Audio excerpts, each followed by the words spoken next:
हिंदी विषय से संबंधित अन्य जानकारी को प्राप्त करने के लिए आप मेरे चैनल हिंदी हमारी शान को सब्सक्राइब करिए और बेल आइकॉन को दबाएं, जिससे मेरी नई वीडियो की सूचना आपको समय समय पर मिलती रहे। बच्चों, इस वीडियो में हम कक्षा 9वीं स्पर्श पाठ रैदास के प्रश्न उत्तर पढ़ेंगे। पहले पद में भगवान और भक्त की जिन जिन चीज़ों से तुलना की गई है उसका उल्लेख कीजिए।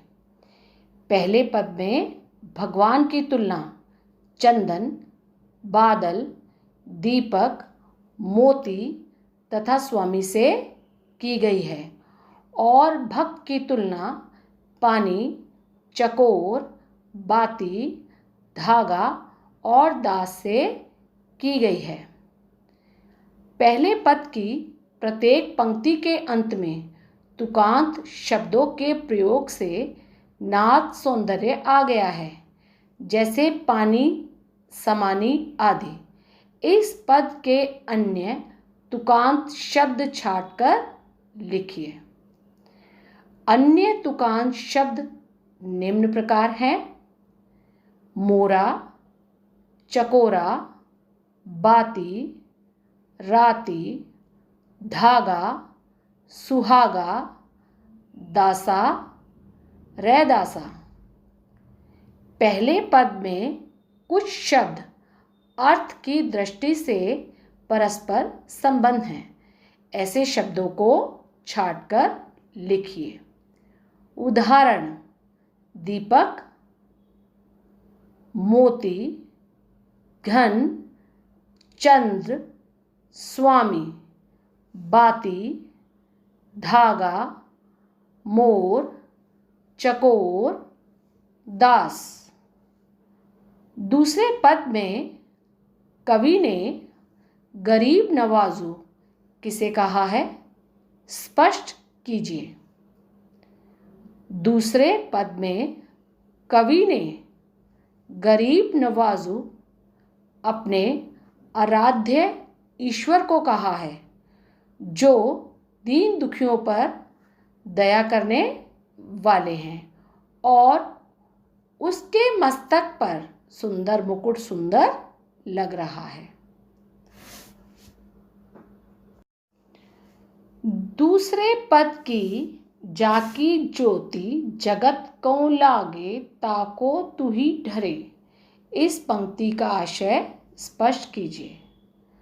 कवि का कहना है कि जिन लोगों को समाज अछूत मानता है, जिसके छूने मात्र से ही लोग अपवित्र हो जाते हैं और कुलीन लोग भी उन पर दया नहीं करते, जो समाज के द्वारा उपेक्षित हैं, दया के पात्र हैं, हे ईश्वर, आप उन पर दया करने वाले हो, उनका उद्धार करने वाले हो। रैदास जी ने अपने स्वामी को किन किन नामों से पुकारा है? रैदास जी ने अपने स्वामी को लाल, गुसाई, गोविंद तथा हरिजी आदि नामों से पुकारा है। निम्नलिखित शब्दों के प्रचलित रूप लिखिए। मोरा, चंद, बाती, ज्योति, बरे, राती, शत्रु, धरे। शब्दों के प्रचलित रूप: शब्द मोरा, प्रचलित रूप मोर, मयूर। बाती, बत्ती। चंद, चंद्र, चंद्रमा। ज्योति, ज्योति। बरे, जलती है। छत्रु, छत्र। छोती, छूत, छूना। गुसैया, गुसाई, गोसाई। राती, रात्रि, रात। धरे, धारण करता है। तू ही, तुम ही। नीचे लिखी पंक्तियों के भाव स्पष्ट कीजिए।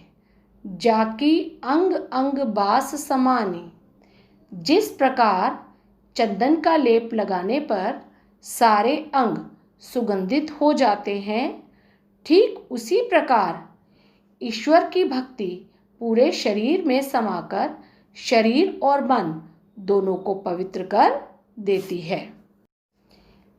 जैसे चितवत चंद चकोरा, जिस प्रकार चकोर पक्षी रात भर चंद्रमा की ओर टकटकी लगाए देखता रहता है और सुबह होने की प्रतीक्षा करता है, ठीक उसी प्रकार भक्त एकटक ईश्वर की भक्ति में लीन रहता है ताकि उसकी कृपा को पा सके। जाकी जोत बरे दिन राती, कवि प्रभु के प्रति अपनी भक्ति को दिए और बाती की तरह देखता है। उसका कहना है कि जिस प्रकार दिए की बाती जलकर प्रकाशित करती है, ठीक उसी प्रकार आपका भक्ति रूपी दिया दिन रात जलकर मुझे अंदर से प्रकाशित करता रहता है। ऐसी लाल तुझ बिन कौन करे, कवि प्रभु का आभार प्रकट करते हुए कह रहा है कि आप ही हैं जो इतनी उदारता दिखा सकते हैं। आप निडर होकर सभी का कल्याण करने वाले हैं। नीचों ऊंच करे मेरा गोविंद, काहू ते ना डरे। कवि का कहना है कि मेरे प्रभु समाज में नीच समझे जाने वाले लोगों को ऊंचा करने वाले अर्थात समाज में सम्मान दिलाने वाले हैं और ऐसा करते समय वह किसी से भी नहीं डरने वाले हैं। रैदास के इन पदों का केंद्रीय भाव अपने शब्दों में लिखिए। रैदास जी ने पहले पद में कुछ उदाहरण देते हुए ईश्वर और भक्त को एक दूसरे का पूरक बताया है।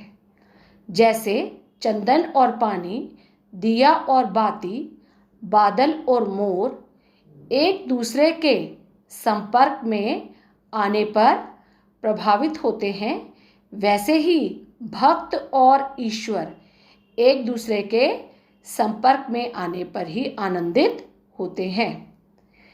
रैदास जी ने दूसरे पद में भगवान का धन्यवाद करते हुए कहा है कि आप ही संसार में सबका कल्याण करने वाले तथा समाज में निम्न समझे जाने वाले लोगों का उद्धार करने वाले हो।